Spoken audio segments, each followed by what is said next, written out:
Okay, this is lesson 11, and we're going to start from Masiv Rav Kana. And Masiv means that Rav Kana asked a question. Masiv means to ask a question. So I'll just put in there, asked.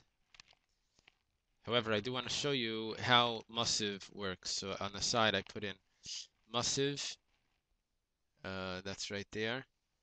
And there's Meisvei. I don't know if there's a Yud in Meisvei in the first one. And then there's Eisvei. Those are three possibilities. And the root of it is tuv, or in Hebrew it's shuv, but in Aramaic it's tuv, and it means to refute. Like shuv is to return or to reply, or so this is to refute. So all of these are terms that are used for a question. I wrote over here a question on an amoira from a Mishnah or a Brisa. And when Masiv is used is when I say Rav so and so asked, but I don't say who is asking. I don't say who is asking on. Meisvei is they asked. Also, I don't say who the they are, and I don't say who they're asking to. And Eisvei is when Rav so and so dot dot dot asked Rav so and so. Either he asked on him or he asked to him. But when you have both names in there, it's going to say Eisvei. I just wanted to show you how tuv turns into shuv. I used four letters here. Um, Actually, two are the same. In Hebrew, how they turn into different letters in Aramaic. So the Zayin can turn into the Daled, and the example of that is Zahav or Zahav, could be Dahav, which means gold. That's right, gold. And Tzaddik could be a test like Kates or Kaita, Kayetz. Let's add another one, which means the summer. And put that in. And then we have a Tzaddik, could also be an ayin. So a tzaddik could turn into a tes in Aramaic, or it can turn into an ayin. And it says beitza, which is an egg. In Aramaic, is a beya, is an egg. Then you have the tuf, could be a shin, which for example is shar, which is an ox. Whoops, an ox. Or which is a tar in Aramaic. Or it could be shuv, could be tuv. Okay, that's our example over here. That would be our terminology for the day. So Rav Khan has a question. And again, it doesn't say who he's asking to, so it just says Masiv. And because we have the name of the one who's asking, so it says Rav Kana. Rav Kana was a student of Rav. But I will tell you, let's just go back for a second. And we had before an Itmar, the Itmar. We have two statements over here. Let's change the color so we can see this. Rav Yehuda said one thing, and Rav Nachman said one thing. What did Rav Yehuda say? Well, Rav Yehuda said, Lo yavadin ishtina lenafshe. A person's not allowed to take the law into his own hands. And Rav Nachman said, Avadin ishtina lenafshe. A person is allowed to take the law into his own hands. Okay, that's an introduction to this question. So Masiv Rav Kana has a question.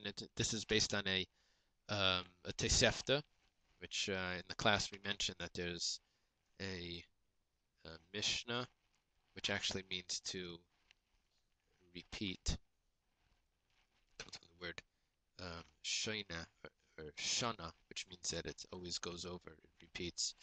And then you have a Brisa, which means left out. The word bar means outside or excluding. It was excluded from the Mishnah. And you can have a Tosefta, which means that it's added on. So it's not part of the Mishnah, it's added on to the Mishnah. Anyway, this is a Tosefta. You can find it, by the way. I assume that Zion would take you there. We can take a look. Let's see. No, wrong side.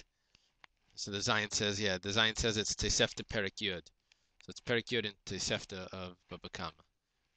Okay, so Ben Bagbag's statement is as follows, and Rav Khan is using Ben Bagbag to ask a question. Ben Bagbag says, Al tikones, do not enter. Al means do not. Don't enter. Lachatzar chavercha, the courtyard of your friend, Lita leshalach, to take what is yours, shaloi b'shus, without permission. Shema, maybe, tiralav kaganav, you'll appear to him as a thief. Kaganav, a thief. Shema is maybe you'll appear as a thief. Ella, rather, Shivorashinav, break his teeth. Ve'amarloi, and say to him, Shali ani noitel. I'm taking what is mine. Okay, that is the question from Rav Kana. And what Rav Kana is doing is actually he's asking on Rav Yehuda, because Rav Yehuda holds that you're not allowed to go into someone else's property to take what's yours because you're not allowed to take the law into your own hands.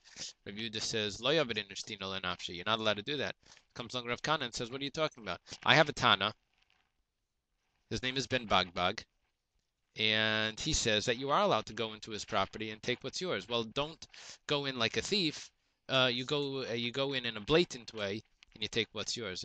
By the way, Ben Bagbag, we said in class, Bagbag is actually maybe the same person as Ben Hey. It's a Tosfos somewhere that talks about that. I think Chagiga. Um, and it's actually he was a ger, and the ger is called Ben Avram, who has an additional hey in his name. So the Beis and Gimel equal hey. Okay, I'm gonna leave the question. I'm gonna leave the answer for the next video. So far, all we have is Rav Kana asking a question to Rav Yehuda.